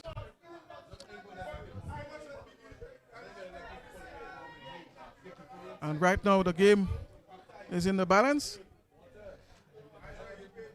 Of course, this is boiling down to the wire. The batters have put up some good resistance now. A partnership of 35 of 42 deliveries. Good strike rate. So that was a very crucial partnership of 35 there between, of course, the number 3 batter, that's Bob Jr., who was on 57 to half century, and his partner Dugan, the medium fast bowler, producing a partnership so far of 35, and has really been frustrating, of course. The bowlers put up some resistance. Now it's Valmore to continue. Valmore doing his own fielding to his bowling, and they can score. Of course, the informed man is on strike now. There are men on the boundary, long on and long off. Back of a length, and he's on the back foot, just playing quietly, and they can score. So he's just happy to push it back defensively. So he's not forcing the point, just playing the ball on his merit at the moment. Back of a length, and again, it's comfortable in just standing tall and pushing his one back on the back foot. Meantime, you're hearing the advice coming from the dressing room, that is St. Vincent and the Grenadines.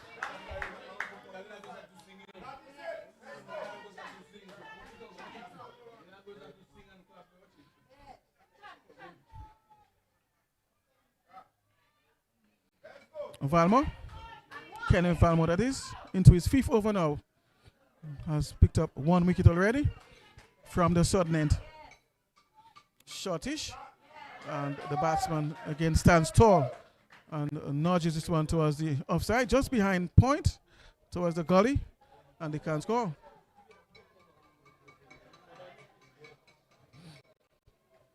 Quite little period now as the tension builds towards the end of this game here. So the game is boiling down to the wire.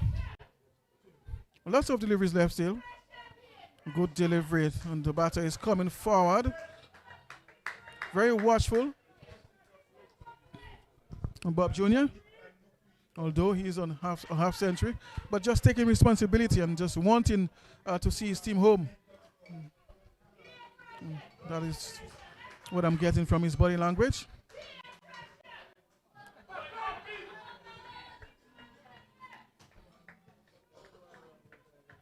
Valmore.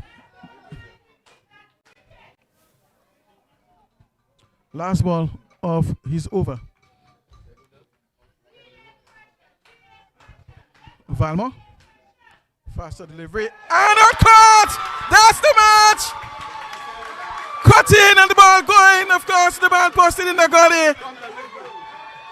And Dominica, of course, will be named champions of these tournaments of the 2026 WINLOTT Under 19 Super 50 tournament. Finally getting that dear man, the left-hander. And the Dominicans are celebrating there with families and friends on the field. Look at the celebration down there on the field, of course. That's the joy that they have brought to the hearts of the Dominican fans. Winning that match and the tournament, defending the title at the Benjamin's Park here. What a finish that was. You could not have asked for something better.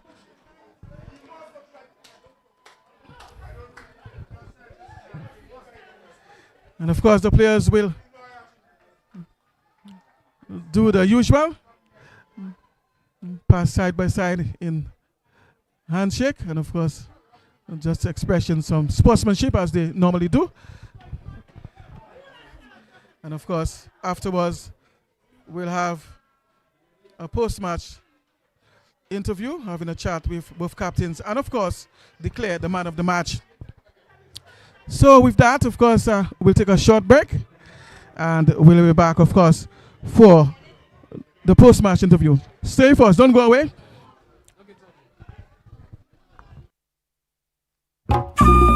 Welcome to Portsmouth, the home of jazz and Creole. This is where everything starts to build. And just a few minutes away, On May 3rd, this entire space transforms into music, into style, into a feeling you don't want to miss. Jazz and Creole, proudly presented by the government of Dominica. And it all happens right here. The artists performing on the main stage. From Jamaica, Taurus Riley, the Singy King, a voice that moves generations, and the Black Soil Band. Also from Jamaica, Dean Fraser. When the sax hits, everything slows down. From the USA, the Manhattans, timeless souls, effortless, unforgettable. Dominica's Princess of Song, Mikkel Henderson, a voice that commands every moment. Dominica's neo-soul queen, Lily Octave, smooth, rich, and completely her own. Pure energy from Dominica, swinging stars. When they start, you move. The pulse of the streets. From Dominica, rhythm knockers, raw percussion, iron strong energy. From Dominica, Fael Landa, honest sound, real connection. From Dominica, Janet Jackson, a voice that carries feeling, depth, and presence. And from Dominica, Khadijah Joseph, new energy, a sound you'll feel. This is how we jazz up Creole in Dominica. May 3rd, 2 p.m., Fort Shirley, Cabritz National Park. Tickets, VIP $450. At fringe events, $175. General admission, $200. Ages 12 to 17, $75. And children under 12 enter for free. Get your tickets now at dominicafestivals.com and at select outlets in Roseau and Portsmouth. And when you're coming, come for an experience. In fact, Make it a weekend. Come from Friday. There's lots of available accommodations in the north and plenty to do. go whale watching, then slow it down, snorkel the reefs, then take it inland, drift through the Indian River, and chase a waterfall at Syndicate. Then go deeper, find your way to Paradise Valley, step into the chocolate factory, then shift the scene, Red Rocks, then back to the coast, Coconut Beach, Purple Turtle Beach, Bell Hall Beach, find a quiet spot, even a secret beach, ride a horse along the shore, eat well, take your time, that's Portsmouth. We'll see you at the Fort Shirley Cabritz National Park on May 3rd from 2 p.m. dressed in your Afro elegance attire.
Hi, my name is Kenry Peters. I'm the head coach for the Windwards Volcanoes. I think the Under-19 tournament that we have going on in the Windward Islands is very good for our young cricketers. It's also part of our academy, where we have a lot of young talented cricketers coming up.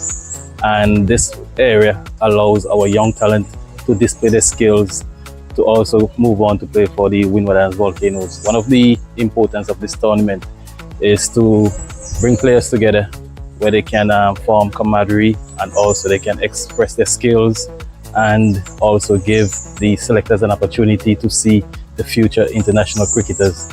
So I'm hoping that the players at this moment who are playing in the tournament can go out there and express themselves and help to further develop and enhance our cricket in the Windward Islands. I think it is important, to discover young talent. So that is one of the places I got discovered. So I highly recommend that we continue the tournament so that we could discover young talent. It helps build you mentally as well. It helps prepare you for the level above, and it gives you game practice. So yeah, I highly recommend. I believe it basically bridges the gap between the youth level and the youth level. It basically is a stage where you could spot young talent and basically aids them in various ways, mentally, physically. It's a stage where youngsters could also learn about their failures, learn about the game, and how much they could develop and how much they could learn from the sport. And it's also something that that could aid them in a lot of ways. So it's all about them wanting to develop the game and knowing what they want from the sport.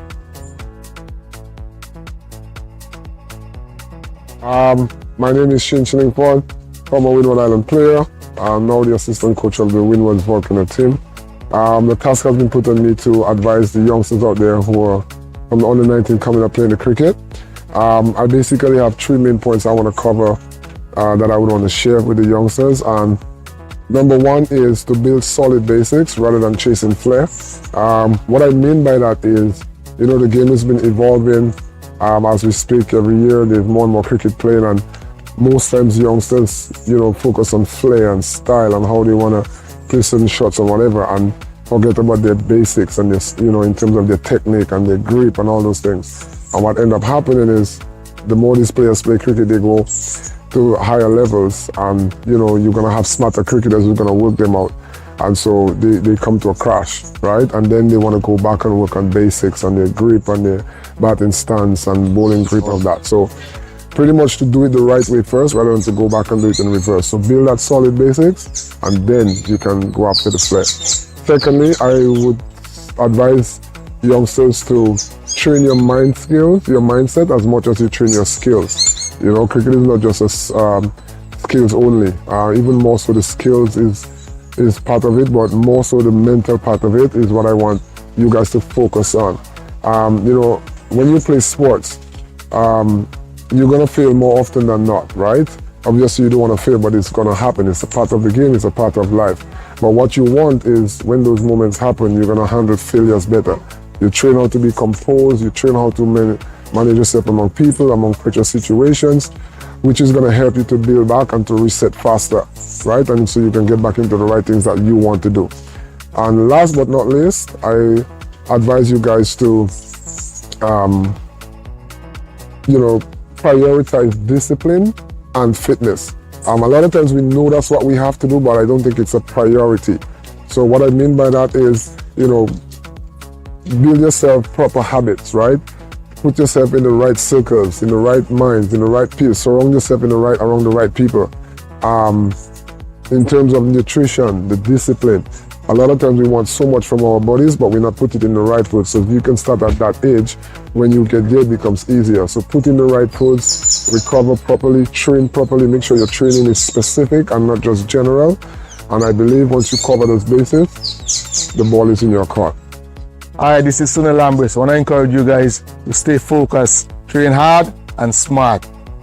Don't forget your education, and most importantly, put God first. Big up.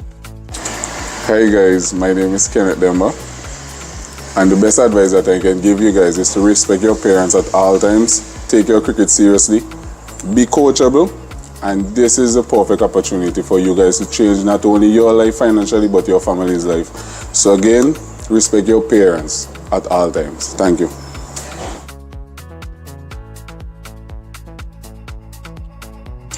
It has been a massive stepping stone in my career. That tournament has really prepared me to be the player that I am today. I went through a lot of ups and downs in that tournament, you know, being the youngest player or one of the youngest players to play it, and then being dropped, you know, it prepares you for professional cricket where you may be on top in one moment and then everything could be crashing down in the next. So I feel it really prepared me and made me stronger mentally. So for that, I'm very grateful to be a part of that tournament, and it has been a massive part of my career. The under-19 tournament have played a key role in my career, and I'm very thankful for it right now and going to the next level. Aki Mugis. I believe the under-19 tournament has given all the Windward Islands an opportunity to transition into senior cricket and also regional cricket. I think it's given the guys an opportunity to showcase their talents and also just express themselves on a Windward Island basis. We just want to say thank you to WINLOTT for their continued sponsorship over the years, and we hope that the next generation will be secured with your continued sponsorship. On behalf of those who would have played, those that are currently playing, we'd just like to say thank you for the help and support that you have given over the years, and we hope that we can have some more international cricketers coming from these tournaments. Once again, we thank you.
Welcome to Portsmouth, the home of jazz and Creole. This is where everything starts to build. And just a few minutes away, On May 3rd, this entire space transforms into music, into style, into a feeling you don't want to miss. Jazz and Creole, proudly presented by the government of Dominica. And it all happens right here. The artists performing on the main stage. From Jamaica, Taurus Riley, the Singy King, a voice that moves generations, and the Black Soil Band. Also from Jamaica, Dean Fraser.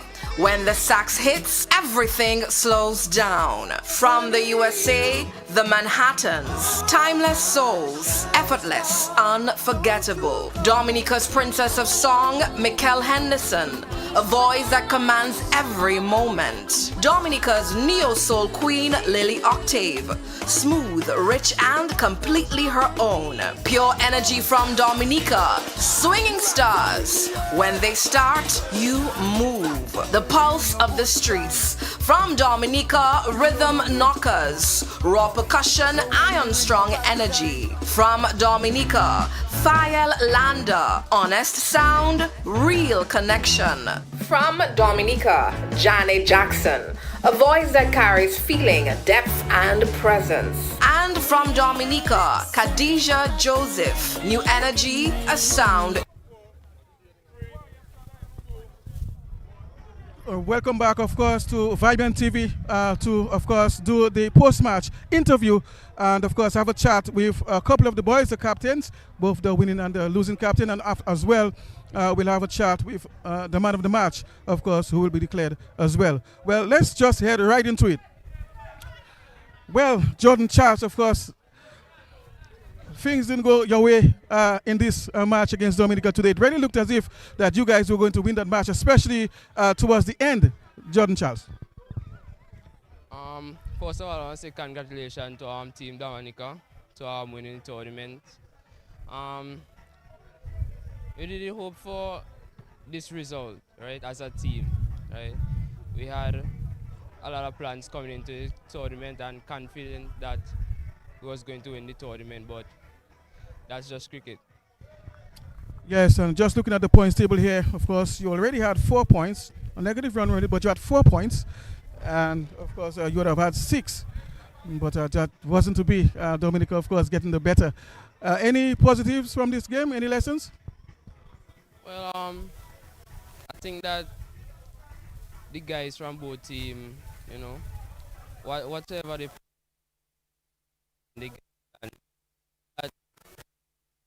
work on the week. All right, there you have it. So that's the losing captain, of course, Jordan Charles. And of course, losing this match against Dominica today. But of course, I'm sure he will have taken some positives and lessons as well from this encounter and from the tournament this year. Of course, best of luck if you are also going to be part of the next tournament. If you are going to be young enough, I must say, to be able to participate in next year's tournament. So cheers to you. And of course, best of luck in the future. Yeah, thanks. All right, so there you have it. That was the losing captain, of course, just sharing his sentiments with us. And right about now, we are going to have a small chat with the winning captain, Usino Fontaine. Well, Fontaine. Now it's all smiles, indeed. Of course, you've won this match and you've defended your title. We had faith from the beginning. We said that we would do it. We'd do it for our coach, we'd do it for our manager, and we'd do it for ourselves and the supporters that came out. We'd like to thank them today. It was a very good support. We loved it from the start to the finish. Well, today, of course, you got 35 runs. Of course, you had a very good knock, very good contribution, of course, to the scorecard. Very impactful knock.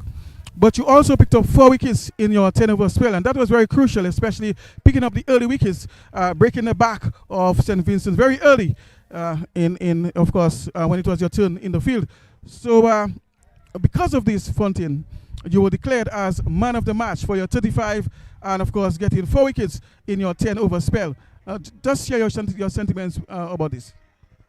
Well, from the batting, I thought that losing 2 early wickets, and me and Aiden, we had to try and get a partnership, and then I lost Aiden, a very good batsman, but I knew I had to stay there. Unfortunately, I got out but it was up to the tail-enders and all-rounders to do well, and they got off to a good score. And also the bowling, I tried my best, try to hit the areas, and yeah. Yes, exactly what you said. Of course, it was crucial, that partnership between you and Aiden Bitton. And of course, I believe your knock was, and of course, those wickets, and really putting your team in a very strong position here to win. Of course, this is man of the match. You've heard it from the man himself, Ursino Fontaine, the all-rounder. Of course, to him and his team for winning this match and the tournament. So the 2026 champions, of course, Dominica, in this WINLOTT Super 50 over. And of course, congratulations to you, Fontaine. Thank you very much. All right, so there you have it. Of course, just having a chat with the man of the match, Ursino Fontaine, for his victory today, and of course, winning the tournament, defending his title as a result, of course, of what transpired in the tournament towards the end. St. Lucia getting only 1 point down there in Grand Bay. Of course, that match was abandoned, and they were on 8 points. But because of this victory here today against St. Vincent, and the Grenadines, of course, getting 2 points, Dominica already was on 7. That automatically placed them, of course, in the #1 spot, and as a result, winning the tournament. So, Dominica, of course, the 2026 WINLOTT Under 19 Super 50 tournament, of course, the champions. And we want to say, of course, goodbye to you all. Thank you for your viewership wherever you were on island, throughout the region. And on behalf of this year, of course, the technician, the ground staff, and everyone else involved, Super 6, the sponsor, we want to say thank you very much for your support, your viewership, and of course, hopefully, we'll see you in the next tournament. Until then, bye. Welcome to Portsmouth, the home of jazz and Creole. This is where everything starts to build. And just a few minutes away, On May 3rd, this entire space transforms into music, into style, into a feeling you don't want to miss. Jazz and Creole, proudly presented by the government of Dominica. And it all happens right here. The artists performing on the main stage. From Jamaica, Taurus Riley, the Singy King, a voice that moves generations, and the Black Soil Band. Also from Jamaica, Dean Fraser. When the sax hits, everything slows down. From the USA, the Manhattans. Timeless souls, effortless, unforgettable. Dominica's Princess of Song, Mikkel Henderson. A voice that commands every moment. Dominica's neo-soul queen, Lily Octave.